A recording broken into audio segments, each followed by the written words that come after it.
Bienvenue dans un nouvel épisode les amis. Dans cet épisode on va répondre à deux questions. La première question qui est une question très populaire, comment améliorer sa détente verticale? Vous me posez cette question depuis des mois et des mois et des mois. Finalement je vais élaborer là-dessus. La deuxième question est la suivante, quelle est la meilleure variante de deadlift? La variante conventionnelle avec la barre conventionnelle ou alors la variante avec la trap bar? Encore une fois une question qui revient souvent. J'ai déjà abordé ces sujets ici et là quand je parlais de développement athlétique, mais là je vais avoir l'occasion de vraiment expliquer le tout dans le détail. Et comme je dis, mon but c'est de vous apprendre à penser par vous-même. La compréhension précède l'exécution. Ce que ça veut dire, c'est que vous devez comprendre les choses afin de pouvoir ensuite les adapter, les ajuster à votre propre personne. Je pense que c'est un principe qui est assez transversal, qui s'applique dans tous les domaines, mais qui est très important dans l'industrie du fitness. Parce que les gens ont souvent tendance à vous dire, ouais, faut faire ça, faut faire ça, faut faire ça. Mais c'est tellement plus complexe, ça demande quand même de l'individualisation. Et voilà, vous êtes un individu, vous avez vos propres besoins, vos propres envies, vos propres demandes. Donc voilà, il faut adapter le tout en fonction de ce que vous avez à disposition. Ok? Donc on va essayer de répondre à cette première question qui est selon moi une bonne question. Et pourquoi c'est une bonne question? Parce que la détente verticale au final, si vous êtes un entraîneur ou alors tout simplement un athlète ou quelqu'un qui cherche à développer ses capacités athlétiques, eh bien c'est un des meilleurs marqueurs pour analyser l'expression de ses capacités athlétiques.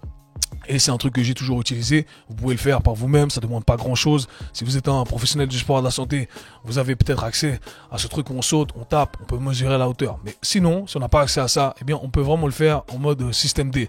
Donc, on utilise un scotch contre un mur, on saute le plus haut possible, on colle le scotch et ensuite on mesure.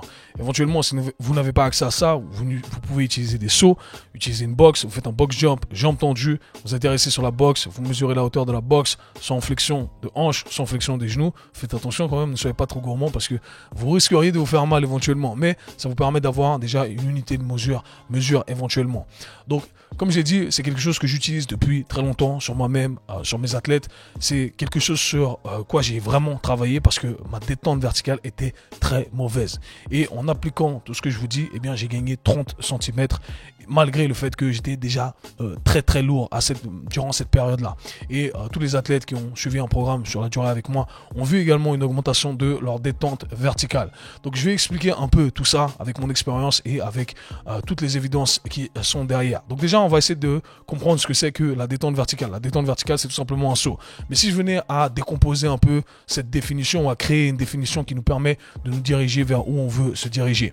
Donc, quand on fait un saut, sa détente verticale en cherchant à aller le plus haut possible, concrètement parlant, qu'est-ce que ça veut dire? Ça veut dire que on cherche à produire un maximum de force dans le sol le plus rapidement possible pour chercher à aller à l'encontre de la gravité en levant justement son poids du sol et en cherchant à aller le plus haut possible. Donc si on décortique un peu cette définition, on retrouve toutes les qualités ou tous les aspects sur lesquels on devrait travailler. Je l'ai dit, un maximum de force, donc on doit travailler sur sa capacité à produire un maximum de force le plus rapidement possible, donc sa capacité à aller vite, ok, ce qu'on appelle la vitesse, une qualité sur laquelle on travaille, la vitesse. On doit lever son poids du corps, donc ici il y a le facteur masse qu'il faut prendre en considération, on va aborder ça dans un instant, et on a la technique de saut bien entendu qui est très importante également. Il faut savoir que les sauts, ok, c'est des skills, ok, et en fonction du sport qu'on fait, on va exprimer différentes techniques de saut. Donc éventuellement c'est quelque chose à prendre en considération.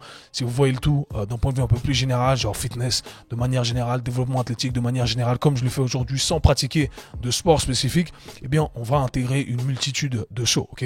Donc je vais expliquer aussi tout ça un peu dans un instant, comment j'intègre tout ça dans ma programmation et dans les programmations des gens que j'entraîne également.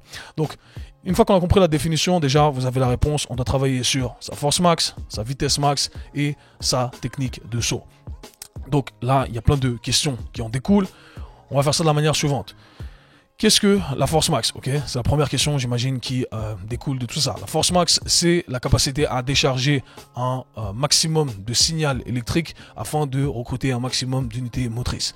Donc concrètement parlant, lorsque on produit de la force, c'est notre système nerveux notre système nerveux communique avec les neurones à travers un signal électrique et des signaux chimiques. C'est comme ça que ça fonctionne. Okay, donc notre but ici, c'est de développer la capacité que notre système nerveux a à décharger ce signal électrique, pour augmenter la magnitude de ce signal électrique afin d'accéder à plus de neurones. Et ces neurones vont accéder à des unités motrices. Enfin, dans l'unité motrice, on a les neurones et les fibres musculaires. Donc, en très simple, on va accéder à plus de fibres musculaires. Et lorsqu'on pense au recrutement d'un groupe musculaire, eh bien, on veut recruter toutes les fibres qui sont à l'intérieur de ce muscle, de ce groupe musculaire. Okay, c'est aussi simple que ça. Si j'arrive à recruter plus de fibres musculaires au sein de ce muscle, eh bien, je vais pouvoir produire plus de force. J'ai plus de soldats qui sont engagés, forcément, j'arrive à produire plus de force. C'est logique jusque-là. Et du coup, notre taf à nous, en tant qu'entraîneur, en tant que personne qui s'entraîne, eh bien, c'est d'enseigner à notre système nerveux à décharger cette magnitude de force, d'accord, à chaque fois de manière élevée quand tel est notre souhait, d'accord. Comme ça, on va pouvoir recruter un maximum d'unités motrices. Et ce qu'il faut comprendre ici, c'est que notre corps, de manière générale, notre corps est paresseux. Il est paresseux dans le sens où il cherche constamment à économiser de l'énergie. Son but, c'est jamais de vous vider complètement de son énergie. Parce que votre corps, il se dit, ok, moi je vais que utiliser mon énergie quand c'est nécessaire. Lorsqu'on pense un peu à notre évolution, eh bien, hey, on fait rien, on chill, mais au moment où on doit courir, eh bien, j'ai envie d'avoir toute ma capacité pour pouvoir courir, soit pour survivre, soit pour aller manger. Okay, c'est un peu comme ça que le corps fonctionne. Donc, en gros, on doit à chaque fois le sortir de sa zone de confort. Parce que si on ne le sort pas de sa zone de confort, eh bien le corps ne va pas utiliser tout ce qu'il a à disposition. C'est comme ça que ça fonctionne. Donc en gros, à chaque fois que vous faites un exercice, si vous ne le mettez pas dans cette zone où il est obligé de tout utiliser, eh bien il ne va pas tout utiliser. D'où l'importance de parler de développement de force. Alors la prochaine question qui arrive, c'est ok, comment on fait pour développer sa force max? J'ai déjà abordé ce sujet ici et là, dans des réels, dans des podcasts, mais il y a un principe qui est clé, un principe qu'on appelle de Henneman Size Principle, le principe de taille en français. Et en gros, ça explique la chose suivante, c'est que notre corps, en gros, il ne va pas utiliser toutes, ou il va utiliser les différentes fibres musculaires, les unités motrices qu'on a à disposition de manière graduelle, si on veut. Il va utiliser les petits soldats en premier, ensuite les plus gros soldats, seulement si il est obligé d'utiliser les plus gros soldats. Donc en gros, il va utiliser les petits soldats s'il se dit, ok, le taf là, ça suffit avec ces petits soldats, bah, je me contente de ces petits soldats. Ensuite, s'il se dit, ok, non, en fait, il n'y a pas assez de ces petits soldats pour lever la charge que je dois lever, pour exprimer ce que je dois exprimer, eh bien, je vais recruter les autres soldats.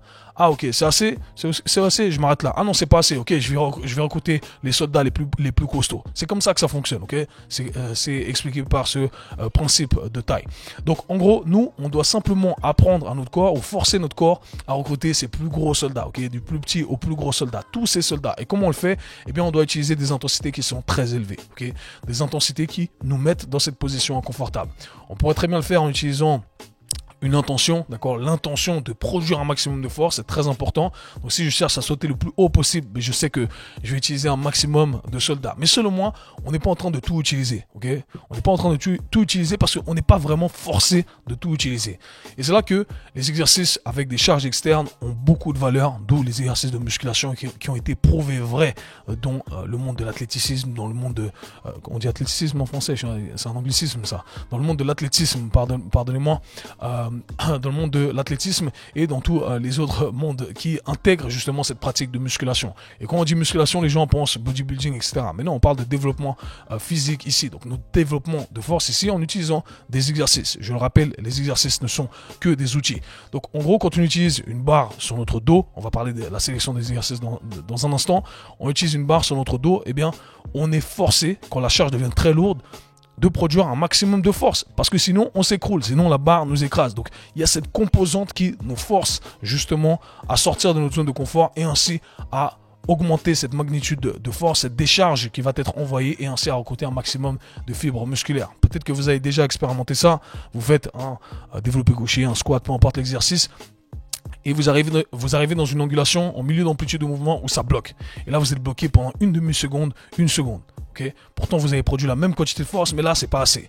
Et là, qu'est-ce qui se passe? Eh bien, votre corps, il va recruter les autres soldats. Il va se dire, oh putain, là, si je fais rien, la barre va m'écraser. Donc, il va recruter plus de soldats et tout d'un coup, une seconde après, vous arrivez à lever la charge. Pourquoi? Okay, parce qu'il s'est dit là, je dois recruter plus. Okay, donc, en gros, le travail avec ces charges externes, c'est ça, c'est d'apprendre à son corps à recruter plus et éventuellement à envoyer ce signal de force qui est plus intense, ce signal électrique qui est plus intense, et éventuellement on débloque un nouveau seuil. C'est ça en gros, c'est comme ça qu'on devient plus fort. On a simplement augmenté la capacité que notre système nerveux a à produire un maximum de force, c'est-à-dire à décharger un maximum de signal électrique afin de recruter un maximum de fibres musculaires. C'est aussi simple que ça, c'est ça le game, ok?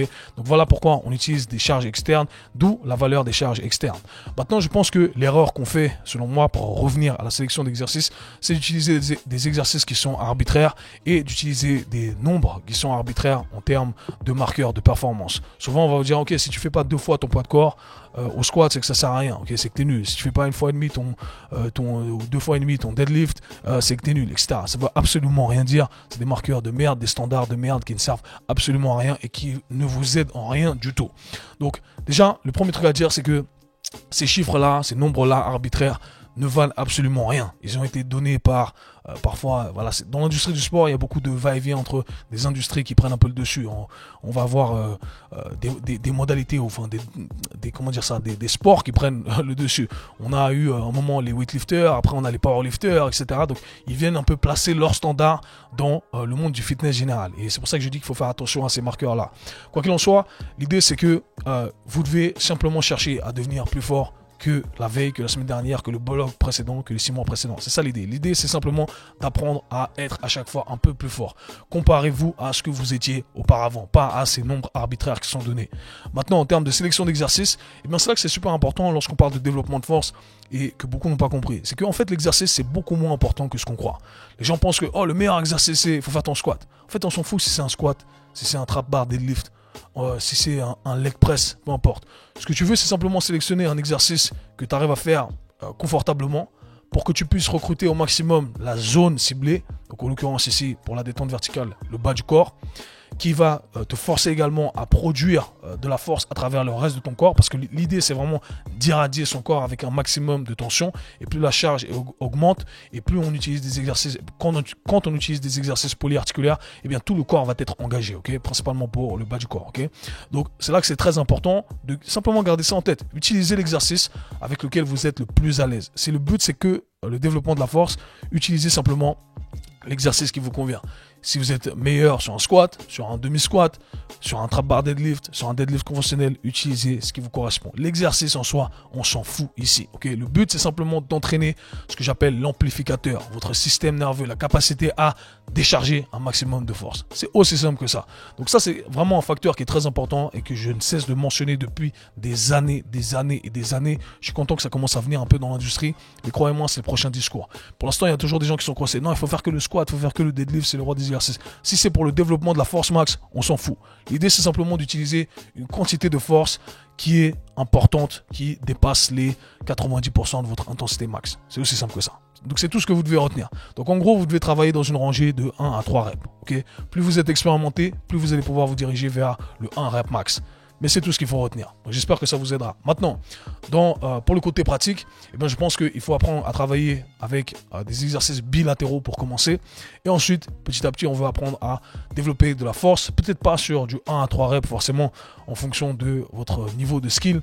Et vu que c'est des mouvements un peu plus complexes lorsque on est en position divisée, on va travailler peut-être sur du développement de la force, sur du 3 à 5 reps par exemple. Et c'est là où je pense que ça a beaucoup de valeur d'intégrer des exercices unilatéraux, des exercices en position divisée, comme les split squats, comme les Borgen split squats, les fentes bulgares, tout type de fentes, les pistoles, peu importe. Okay, ce que vous trouvez, mais des exercices à une jambe. Pourquoi? Parce qu'on est amené dans nos sports à sauter également à une jambe. Et le fait de travailler sur une jambe, si je renforce un côté et ensuite l'autre côté, je suis un peu plus spécifique. Et ça a un transfert également lorsque on combine les deux. Okay. Donc, bien entendu, tout ça, ça se fait en parallèle. Je ne peux pas trop élaborer là-dessus. Bien entendu, il y aura des programmes qui seront là pour vous aider. Et ceux qui font Train Like Me en ce moment, qui me suivent dans cette programmation annuelle, eh bien, vous allez voir, tout ça, ça aura du sens. Quoi qu'il en soit, c'est ce qu'il faut retenir ici pour le côté Force Max. C'est une masterclass que je suis en train de vous donner ici. Ensuite, on a le côté vitesse max. Okay. La vitesse max, concrètement, qu'est-ce que ça veut dire la vitesse? Dans le monde du sport, on oppose la vitesse et la force. La vitesse max, c'est tout simplement la capacité à produire un maximum de force le plus rapidement possible ou à produire X quantité de force le plus rapidement possible. C'est aussi simple que ça. Ok. Maintenant, donc si on reprend les termes que j'ai utilisés avant, c'est la capacité à décharger ce signal électrique le plus rapidement possible. Ok. Une fois qu'on a débloqué un nouveau palier, ok, maintenant j'arrive à produire X plus 10, vu que j'ai débloqué les plus 10, maintenant je vais apprendre à débloquer X plus 10 le plus rapidement possible. Donc vous êtes déjà, peut-être encore une fois pour utiliser les éléments pratiques qui aident tout le monde, vous êtes déjà retrouvé à produire de la force et au début vous cherchez à pousser un objet, ok. Vous poussez un objet et au début vous pensez qu'avec la quantité de force que vous utilisez normalement, eh bien vous allez pouvoir déplacer l'objet. Et là, non, l'objet ne bouge pas. Et tout d'un coup vous êtes bloqué, vous restez là, vous sentez qu'en fait vous devez recruter plus de soldats, donc plus de fibres musculaires. Vous augmentez cette magnitude de force qui est envoyée, ce signal électrique. Et là, tout d'un coup, l'objet est déplacé. Ok, cool, ok. Donc là, j'ai produit plus de force. Maintenant, ce qu'on doit faire, c'est apprendre à passer de 0 à 100 le plus rapidement possible. Parce qu'avant, ce que vous avez fait, ok, 0, 60. Ah, 60, c'est pas assez. Ok, 70, 80, 90, 100. Ok, maintenant, vous voulez apprendre à faire 0, 100. 0-100 d'un coup. C'est ça le développement de la vitesse en gros. Donc on doit travailler là-dessus. Je pense que c'est assez simple. En termes pratiques, ça veut dire qu'on va utiliser différents spectres de charge et on va chercher à déplacer ça le plus rapidement possible. Et là, l'intention est très importante. Mais les deux travaillent main dans la main. Et la force max, eh bien, c'est la qualité mère. Ensuite, on a le dernier aspect qui est l'aspect skill. Quand on pense à un vertical jump, à une détente verticale sèche, ici, on va chercher à descendre le plus rapidement possible. Donc, on va utiliser un élan avec ses bras. Bam, on va descendre, on va utiliser un mouvement de hanche, d'autres un peu plus de flexion des genoux. Et on va sauter, on va revenir, on va utiliser tout son corps pour revenir. Donc, ce que j'essaie d'illustrer ici, c'est qu'il y a une certaine coordination inter-musculaire qui a lieu. Et ça, eh bien, on l'a que en développant un skill. Okay? Lorsqu'on développe un skill, on développe une certaine coordination. Okay? Et cette coordination, eh bien, vous devez la travailler. Si c'est pour la détente sèche, eh bien, on doit travailler sur cet aspect-là. Bam, je descends, je remonte le plus vite possible. On doit le faire en faisant des counter jumps, éventuellement pour l'aspect général. Encore une fois, j'essaie de donner des astuces. On doit le faire avec des départs arrêtés.